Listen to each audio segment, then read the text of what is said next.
We're reading this book, An Open Heart by the Dalai Lama. We're on page 48 and we are about to start familiarity with the chosen object. The Tibetan word for meditation is gom. I love it. Tibetan words. English and Tibetan are a very interesting mix because the sounds we use are often not the same as the sounds that the Tibetans use, and words like gom they just are not really very British. But and then you find out what the Tibetan means, like gom means meditation. It's that tiny word, it means all that. To familiarise, gom, which means to familiarise, the Tibetan word for meditation. So they don't say meditation, they say to familiarise. When we see, translations are everything with Buddhism, because I remember reading a translation from Tibetan, and it was incredibly beautiful and poetic. And I think that somehow most translators, you make everything like a bit more sort of like utilitarian when they translate it. So yeah, we use the word meditation, which is great, but it's not to familiarise, is it? You have to learn what meditation means. But if you say to familiarise, you get it straight away.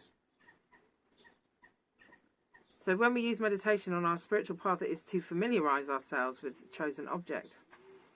This object need not be a physical thing, such as the image of Buddha or Jesus on the cross. Jesus on the cross, that image. The chosen object can be a mental quality, such as patience, which we work at cultivating within ourselves by means of meditative contemplation. It can also be the rhythmic movement of our breath, which we focus on to still our restless minds. And it can be the mere quality and clarity and knowing, our consciousness, the nature of which we seek to understand. All of these techniques are described in depth in the pages that follow. Whew. By these means, our knowledge of our chosen object grows.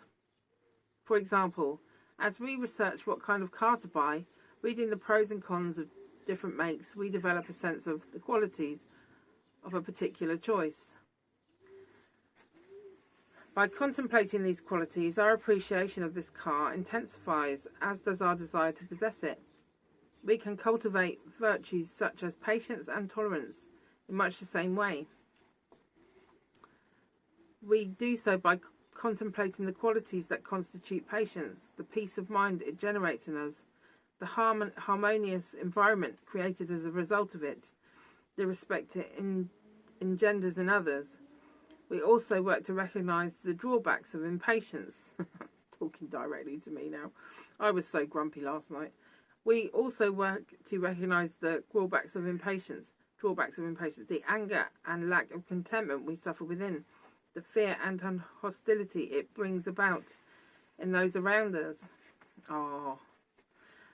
By diligently following such lines of thought, our patience naturally evolves, growing stronger and stronger, day by day, month by month, and year by year. The process of taming the mind is a lengthy one. Flippin' Nora, it really is. But it's worth the journey. Yet, once we have mastered patience, the pleasure derived from it outlasts that provided by any car. That's an actual fact. We actually engage in such meditation quite often in our daily lives. We are particularly good at cultivating familiarity with unvirtuous tendencies, and virtuous, again, not beneficial, not helpful. When displeased with someone, we are able to contemplate that person's faults and derive a stronger and stronger conviction of his or her questionable nature.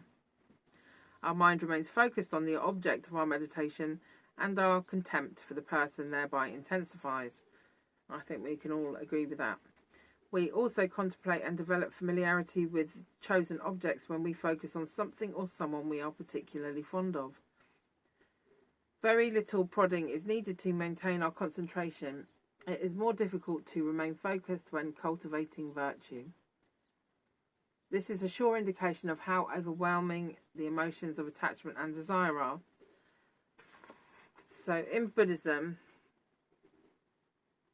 they see, well, I mean in general, desire, attachment, they see it like a storm coming over you. So just as we can be having a lovely day, the weather comes in and it just changes the whole day, the way you perceive the day. It changes everything. It's the same as these delusions as they come in.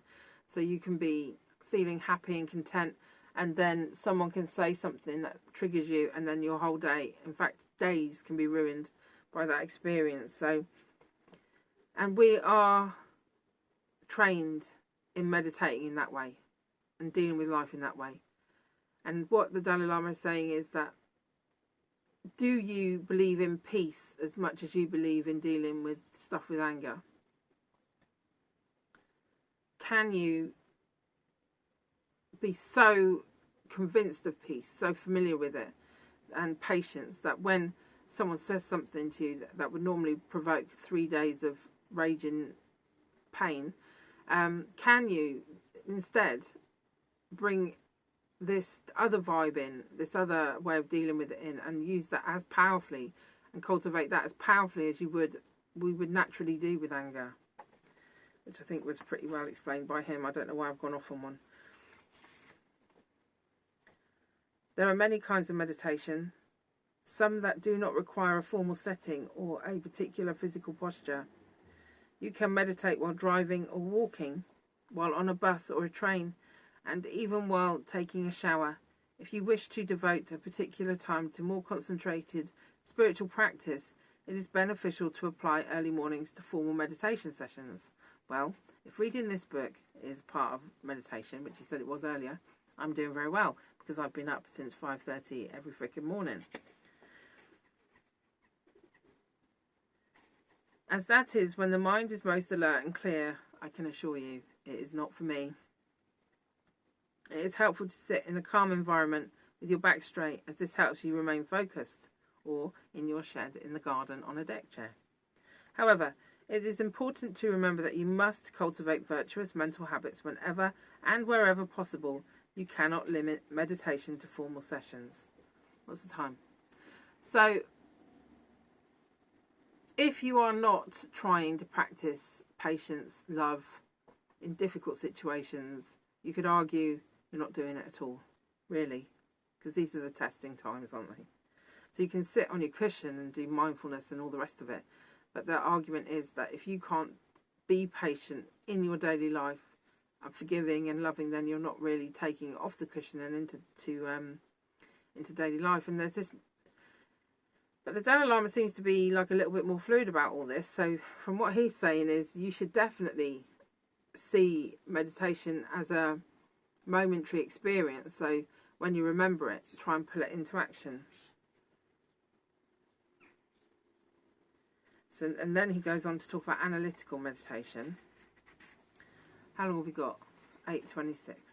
I might just stop that one there then.